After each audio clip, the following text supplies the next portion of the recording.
আকাশবাণী আগরতলা স্থানীয় সংবাদ পড়ছে চন্দন লেখাপাল। এখনকার বিশেষ বিশেষ খবর হলো, মুখ্যমন্ত্রী অধ্যাপক ডক্টর মানিক সাহা ছাত্রছাত্রীদের নেশার বিরুদ্ধে সচেতন করে তোলার জন্য শিক্ষক শিক্ষিকা ও অভিভাবকদের প্রতি আহ্বান জানিয়েছেন। মৎস্যমন্ত্রী সুধাংশু দাসের পৌরোহিত্যে আজ গোমতী জেলাভিত্তিক পর্যালোচনা বৈঠক অনুষ্ঠিত। রাষ্ট্রপতি দ্রৌপদী মুর্মু আজ নতুন দিল্লিতে স্বচ্ছ সর্বেক্ষণ নবম পর্বের তথা 2024-2025 সালের পুরস্কার প্রদান করেন। তথ্য প্রযুক্তিমন্ত্রী অশ্বিনী বৈষ্ণব জানিয়েছেন যে দেশের 10 লক্ষ নাগরিককে বিনামূল্যে কৃত্রিম বুদ্ধিমত্তা বিষয়ে প্রশিক্ষণ দেওয়া হবে। ত্রিপুরা ফুটবল অ্যাসোসিয়েশন পরিচালিত রাখালশিয়ালী নকআউট ফুটবলের ফাইনালে মাঠে উপস্থিত থাকবেন ভারতীয় দলের প্রখ্যাত প্রাক্তন ফুটবলার গৌতম সরকার। এবারে আসছে বিস্তারিত সংবাদে। মুখ্যমন্ত্রী অধ্যাপক ডক্টর মানিক সাহা ছাত্রছাত্রীদের নেশার বিরুদ্ধে সচেতন করে তোলার জন্য শিক্ষক শিক্ষিকা ও অভিভাবকদের প্রতি আহ্বান জানিয়েছেন।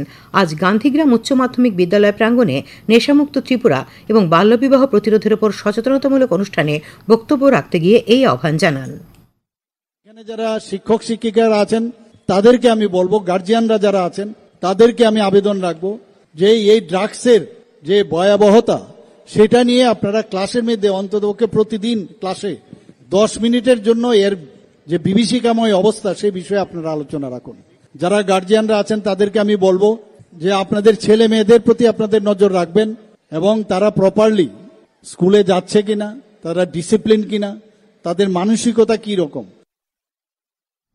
মুখ্যমন্ত্রী বলেন, রাজ্য সরকার নেশার বিরুদ্ধে জিরো টলারেন্স নীতিতে কাজ করছে। নেশার বিরুদ্ধে পুলিশ সহ অন্যান্য এজেন্সিগুলি কাজ করছে। নেশামুক্ত ত্রিপুরা গঠনের লক্ষ্যে এনডিপিএস আইনে নেশা পাচারকারীদের বিরুদ্ধে ব্যবস্থা নেওয়া হচ্ছে। মুখ্যমন্ত্রী বাল্যবিবাহ রোধে সামাজিক সচেতনতা বাড়ানোর উপর গুরুত্ব আরোপ করেন। তিনি বলেন, বিয়ের আগে রেজিস্ট্রেশন করানো বাধ্যতামূলক করার জন্য সরকার চিন্তা ভাবনা করছে। বিয়ের ক্ষেত্রে ছেলেদের বয়স অবশ্যই ন্যূনতম 21 বছর এবং মেয়েদের ক্ষেত্রে 18 বছর হতে হবে বলে তিনি উল্লেখ করেন।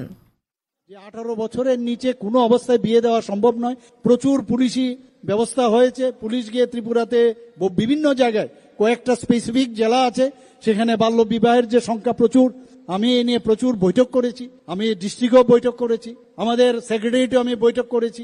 বিভিন্ন যেসব অ্যাওয়ারনেস, আবার সেই অ্যাওয়ারনেসের বিষয় আসছে, সেখানে মেয়েদের, ছেলে মেয়েদের তাদের এই বিষয়েও আমাদের টিচারদের বলা উচিত এবং সেটা পাঠ্যর মধ্যে আনা যায় কিনা সেই বিষয়ে আমি আগামী দিন চিন্তা ভাবনা করছি। উপস্থিত ছিলেন পশ্চিম ত্রিপুরা জিলা পরিষদের সভাধিপতি বিশ্বজিৎ শীল, আগরতলা পৌর নিগমের মেয়র তথা বিধায়ক দীপক মজুমদার, ত্রিপুরা মহিলা কমিশনের চেয়ারপারসন ঝর্ণা দেববর্মা, বামুটিয়া পঞ্চায়েত সমিতির চেয়ারম্যান দীপক কুমার সিনহা প্রমুখ। মৎস্যমন্ত্রী সুধাংশু দাসের পৌরোহিত্যে আজ উদয়পুরের পঞ্চায়েত রাজ ট্রেনিং ইনস্টিটিউটে গোমতী জেলাভিত্তিক পর্যালোচনা বৈঠক অনুষ্ঠিত হয়। বৈঠকে তপশিলি জাতি কল্যাণ, মৎস্য ও প্রাণী সম্পদ উন্নয়ন এই 3 দপ্তরের বিভিন্ন প্রকল্পের বাস্তবায়নের বিষয় নিয়ে পর্যালোচনা করা হয়। চলতি অর্থবছরে গৃহীত প্রকল্পগুলির দ্রুত বাস্তবায়নের জন্য মন্ত্রী দপ্তরের আধিকারিকদের নির্দেশ দেন। বৈঠকে উপস্থিত ছিলেন বিধায়ক অভিষেক দেবরায়, জিতেন্দ্র মজুমদার, গোমতী জেলা পরিষদের সভাধিপতি দেবল দেবরায়, উদয়পুর পৌর পরিষদের চেয়ারম্যান শীতল চন্দ্র মজুমদার প্রমুখ। কেন্দ্রীয় সরকারের ন্যাশনাল কেরিয়ার সার্ভিস প্রকল্পের আওতায় আজ কৈলাস শহরে জেলা কর্মবিনিয়োগ কেন্দ্রে চাকুরি মেলা অনুষ্ঠিত হয়। দুটি সংস্থার পক্ষ থেকে আজ ঊনকোটি উত্তর ত্রিপুরা জেলার কর্মপ্রার্থীদের ইন্টারভিউ নেওয়া হয়। মোট শূন্য পদের সংখ্যা 480টি। যোগ্য প্রার্থীরা মুম্বাই, পুনে, গুজরাট সহ রাজ্যের বিভিন্ন জেলায় পোস্টিং পাবেন। ত্রিপুরায় মাছের উৎপাদন ও চাহিদার মধ্যে ফারাক কমাতে প্রধানমন্ত্রী মৎস্য সম্পদা যোজনা গুরুত্বপূর্ণ ভূমিকা নিচ্ছে। রাজ্যে বাড়ছে মাছের উৎপাদন। 2020-2021 অর্থবছর থেকে চালু হওয়া প্রধানমন্ত্রী মৎস্য সম্পদা যোজনায় রাজ্যে বহু মৎস্যচাষী যেমন উপকৃত হচ্ছেন, তেমনি কর্মসংস্থানেও দারুণ ভূমিকা নিচ্ছে এটি। এ নিয়ে একটি প্রতিবেদন। প্রধানমন্ত্রী মৎস্য সম্পদা যোজনার আওতায় রয়েছে বিভিন্ন প্রকল্প। রাজ্যে মোট 17টির মতো প্রকল্প রূপায়ণ প্রক্রিয়া চলছে। এর মধ্যে মাছ চাষিরা তাদের জলাশয়ে মাছ চাষের জন্য সরকারি অর্থ সাহায্য পেয়ে থাকেন।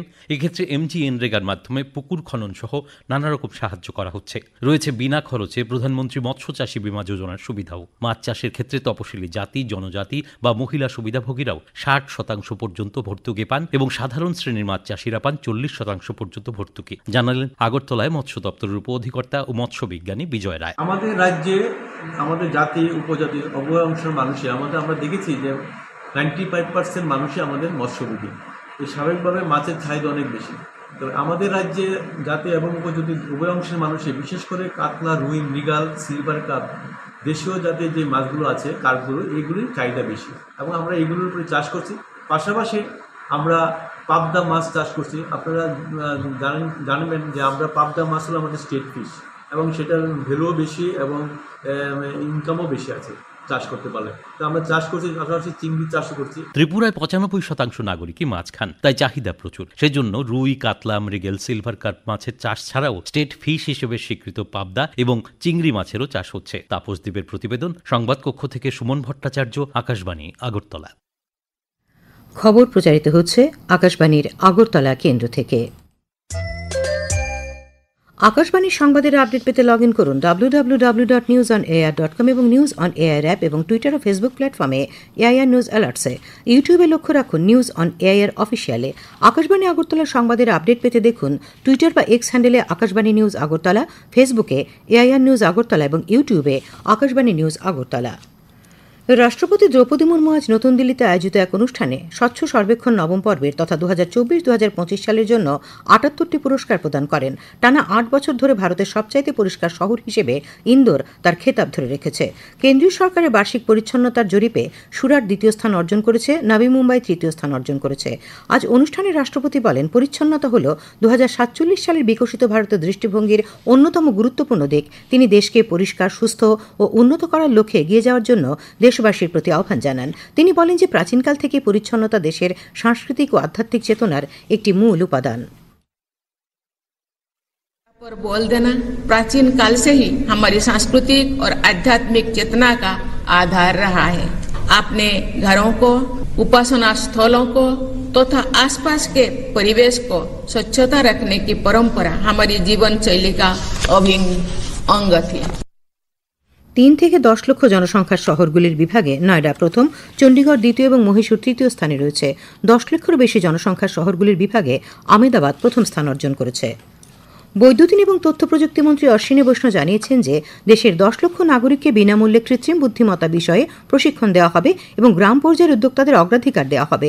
ডিজিটাল ভারতের 10 বছর উদযাপন উপলক্ষে নতুন দিল্লিতে আয়োজিত সিএসসি দিবস অনুষ্ঠানে শ্রী বৈষ্ণব এই ঘোষণা করেন।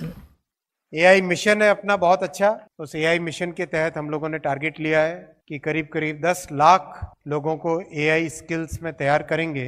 तो आप सब उसमें 5.5 लाख वीएलईज अपने हैं, आप सबको सबसे पहले उसमें प्रेफरेंस दी जाएगी।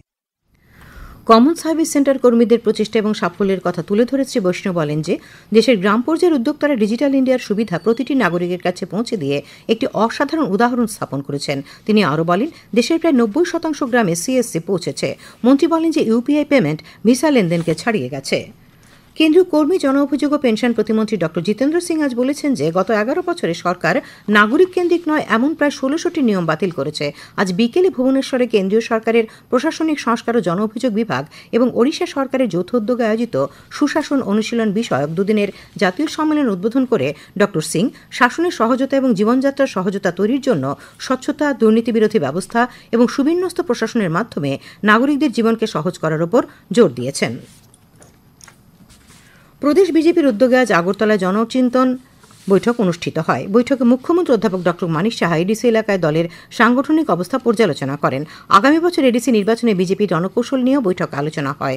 উপস্থিত ছিলেন বিজেপির রাজ্য সভাপতি রাজীব ভট্টাচার্য, জনজাতি কল্যাণমন্ত্রী বিকাশ দেববর্মা সহ অন্যান্য নেতৃবৃন্দ। সমবায়মন্ত্রী শুক্লাচরণ নোয়াতিয়ার পৌরোহিত্যে আজ আগরতলা প্রেস ক্লাবে আইপিএফটি দলের সাংগঠনিক বৈঠক অনুষ্ঠিত হয়। বৈঠকে আগামী বছর এডিসি নির্বাচনে দলের রণকৌশল নিয়ে আলোচনা হয়। বৈঠকে উপস্থিত ছিলেন দলের সভাপতি প্রেম কুমার রিয়াং সহ অন্যান্য নেতৃবৃন্দ।